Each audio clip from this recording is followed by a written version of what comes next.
Il y a 25 ans exactement, fin mars, début avril, mourait dans le camp de Bergen-Belsen une adolescente de 15 ans et demi, Anne Frank. 6,5 millions de Juifs avaient été exterminés comme elle. Si Anne n'avait pas écrit entre l'âge de 13 et 15 ans un journal, retrouvé après la guerre, son cas ne serait pas différent de celui du 1,5 million d'enfants disparus dans les mêmes conditions qu'elle. Par ce journal, témoignage étonnant, Anne Frank est sortie à tout jamais de l'anonymat. Voici le père d'Anne, l'être qui lui était le plus cher. Elle l'appelait aussi Pim. Sa mère, avec laquelle elle avait parfois de la peine à s'entendre.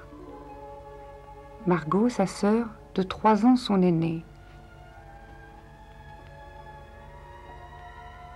Peter Van Dan, adolescent de 17 ans, qui jouera un rôle important dans la vie d'Anne. Et les parents de ce dernier, monsieur et madame Van Dan. Enfin, le dentiste Dussel, qui partagera la chambre d'Anne pendant 2 ans. C'est grâce à Miep, la secrétaire, que le journal ne fut pas détruit. Elle le conserva jusqu'au retour d'Otto Frank après la guerre. Ce furent donc 8 personnes qui vécurent cachées dans l'arrière-maison du 263 Prinsengracht, l'un des plus grands canaux d'Amsterdam. Au premier étage, une porte secrète, masquée par une bibliothèque tournante, donnait accès à un escalier très raide, conduisant vers un petit appartement que personne n'aurait soupçonné de l'extérieur. Meublé rudimentairement par la famille Frank pendant les quelques semaines qui précédèrent sa retraite, ces 4 pièces deviendront pendant 25 mois l'unique univers de ce petit groupe qui n'était en rapport avec l'extérieur que par 4 membres hollandais du personnel d'Otto Frank. Voici la chambre de monsieur et madame Frank. Leur fille Margot les rejoint après l'arrivée du dentiste Dussel. Ici, la chambre qu'Anne partagera au début avec sa sœur, puis avec le dentiste. C'est là, sur cette petite table, qu'Anne écrivit son journal.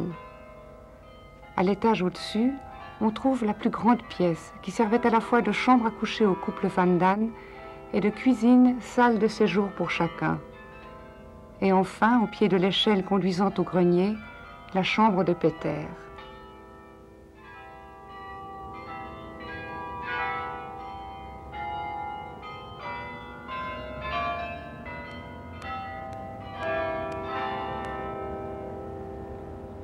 Seul survivant des 8, Otto Frank vit aujourd'hui dans une petite maison d'un faubourg de Bâle.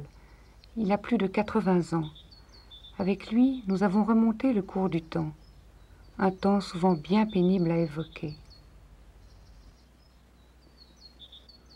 Quelle a été pour Anne la plus grande difficulté à vaincre pendant ces 25 mois au Prinsengracht? Anne était un enfant d'abord, n'est-ce pas, quand nous sommes venus, elle est 13 ans. Et c'était la phase d'une jeune fille pour se développer comme femme. Et ça était le cas dans les conditions les plus difficiles, parce qu'on n'avait pas la chance de se promener, de faire du sport. Elle était dans des murs, n'est-ce pas? Elle n'avait pas de... Écoute, pour se développer, il fait être libre, mais elle n'était pas libre. Alors tout ce développement était fait dans des circonstances si difficiles qu'elle avait... que ce n'était pas normal. Et naturellement, je savais les difficultés, parce que je me rappelle un soir que j'ai dit « bonne nuit ». Elle pleurait, elle pleurait, elle pleurait. J'ai dit « est-ce que je peux t'aider? Qu'est-ce qu'il y a ?» « Non, tu ne peux pas m'aider, reste tranquille, t'en vas, je ne peux pas. » Alors c'est comme chaque fille, probablement, dans la vie, se développe. Ici, c'était plus seulement une situation extraordinaire.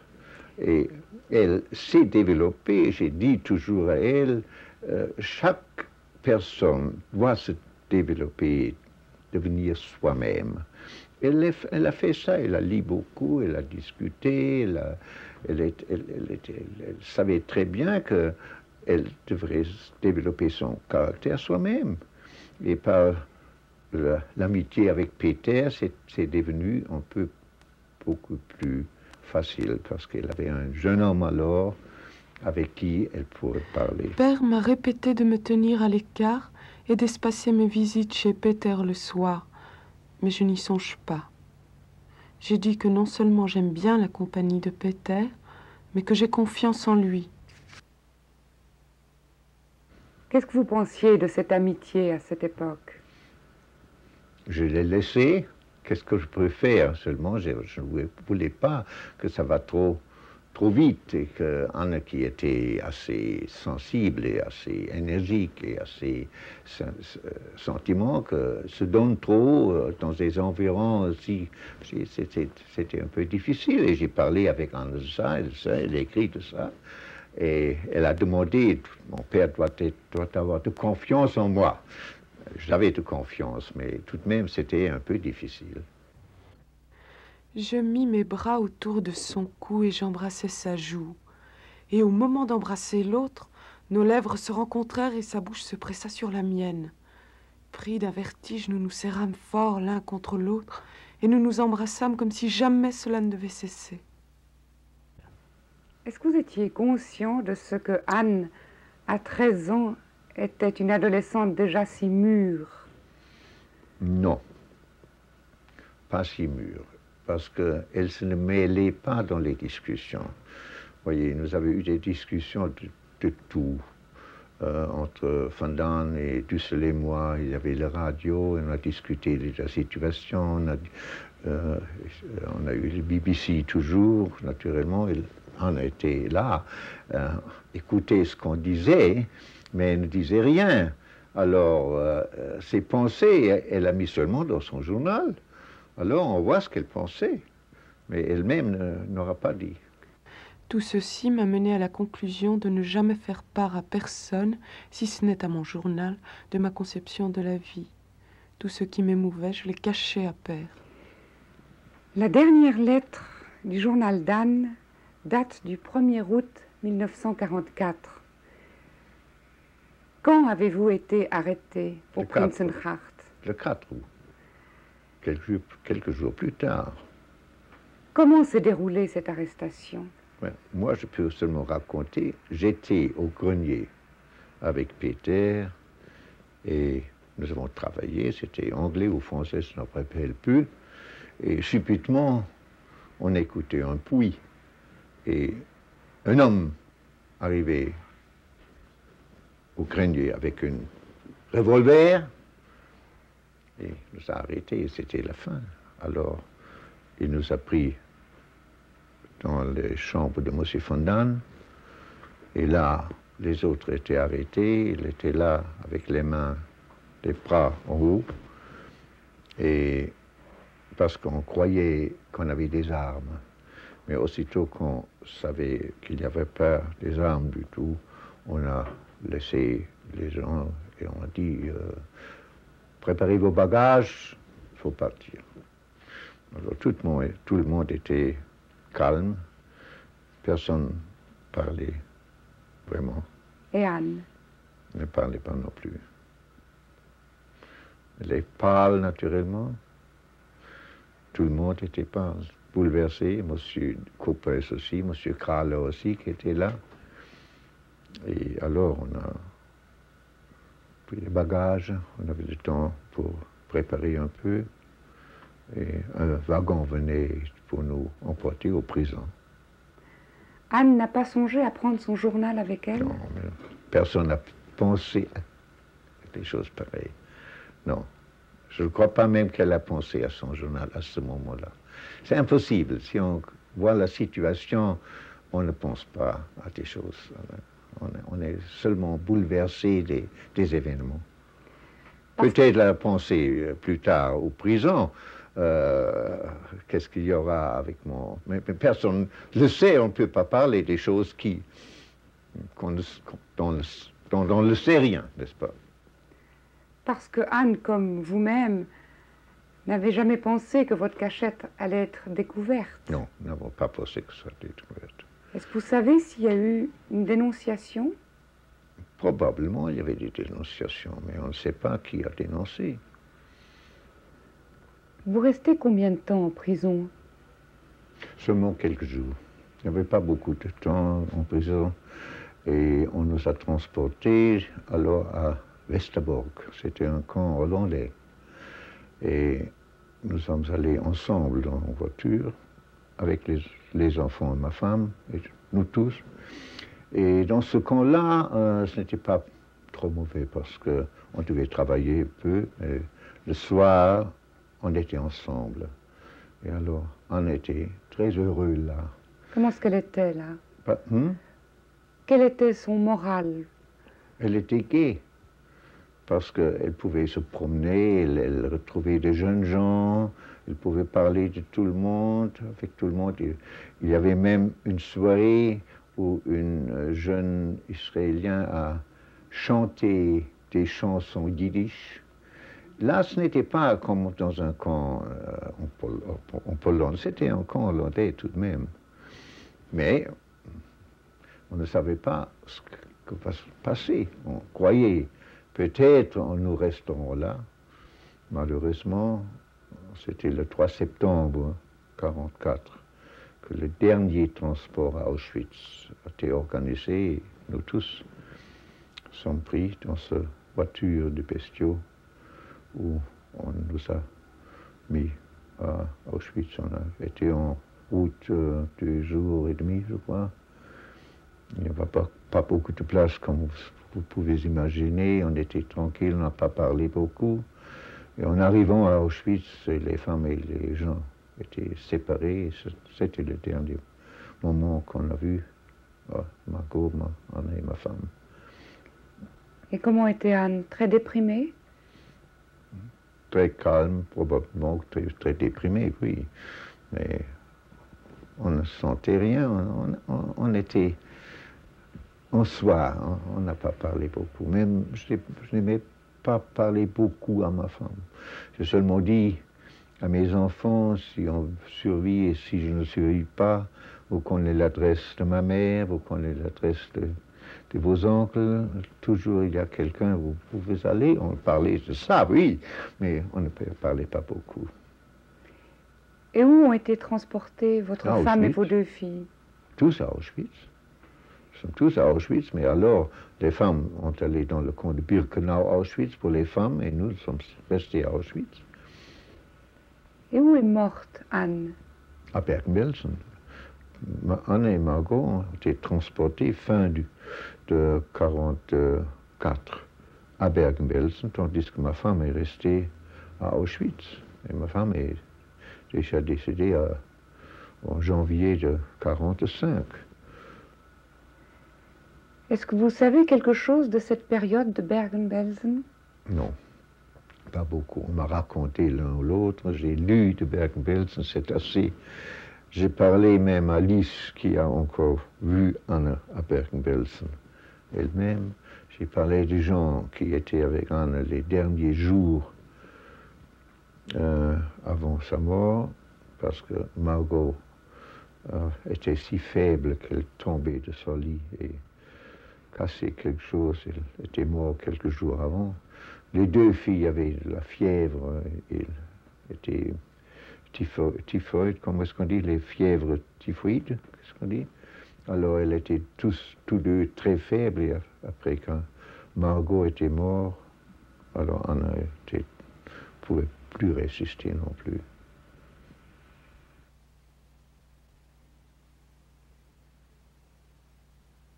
Comment et à quel moment avez-vous retrouvé le journal d'Anne? Seulement après le temps qu'on m'a dit que c'était sûr que les 2 filles ne reviendront pas, Miep m'a donné le journal d'Anne qu'elle avait trouvé dans le grenier après que les Allemands avaient pillé tout, les papiers, tous les papiers, tout ce qu'Anne avait écrit, d'autres choses sont restées au grenier parce que les Allemands ont seulement pris tous les meubles et tout ça, mais n'avaient pas d'intérêt pour des livres, pour des photographies. Et comme je vous avais raconté déjà que Anne avait gardé ses papiers dans ma serviette, c'était comme un miracle que tout ça a été sauvé. Le sous-officier qui nous arrêtait a demandé d'abord où sont vos bijoux, où est l'argent que vous avez. Je savais qu'ils vont trouver tout, alors j'ai dit dans l'armoire là-bas. Alors il a pris tout, il regardait, il voyait ma serviette, il prit la serviette et jetait tout ce qu'il y avait dedans sur la terre parce que ce n'était pas intéressant. Il a mis nos bijoux, des choses qui étaient valables dans cette serviette et le gardait. Et c'est comme ça que le journal en a été sauvé. À quel moment avez-vous décidé d'éditer le journal d'Anne? Après que Miep m'a donné le journal, je l'ai lu, mais il m'a pris beaucoup de temps de le lire. Parce que je ne pouvais pas lire beaucoup en même temps. Un jour, un autre jour, c'était très difficile. Parce que là, dans le journal, c'était une autre Anne que celle que je connaissais. Et après, je l'ai copié et j'ai traduit des parties en allemand pour les envoyer à ma mère qui habitait en Suisse. Avant ça, des amis m'ont déjà dit « Tu n'as pas le droit de garder le journal d'Anne comme une possession privée. C'est un document humain et c'est ton devoir de le publier. » Et après une lutte intérieure, je pourrais dire, j'ai regardé, j'ai dit oui, et je consens à le publier. Le trait le plus marquant de mon caractère est la connaissance de moi-même. Tous mes actes, je peux les regarder comme ceux d'une étrangère. Cette Anne de tous les jours, je me trouve devant elle sans parti pris et sans vouloir l'excuser d'aucune manière, afin d'observer si ce qu'elle fait est bien ou mal. Et où est-il, ce journal d'Anne Frank? Généralement, je le garde dans une banque, mais j'ai pris le journal aujourd'hui parce que je savais que vous venez, parce que je voulais vous montrer l'original. Et il y a l'original qu'on a reçu quand elle avait 13 ans, naturellement. Vous voyez, elle a mis des photographies de soi-même, elle a écrit des différentes langues, elle a mis des petites choses, elle a écrit dans différentes parties.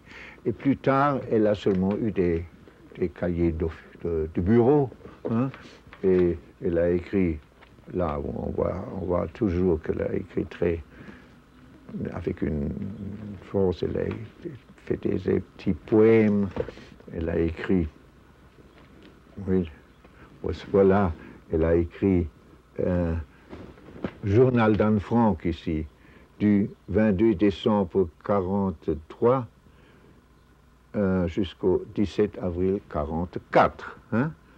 Et ce sont des lettres à Kitty. Alors elle a écrit ça. Dans l'autre, je ne peux pas traduire, mais ici elle a écrit devise de la propriétaire. Comment est-ce qu'on va traduire? Schwung muss der Mensch haben.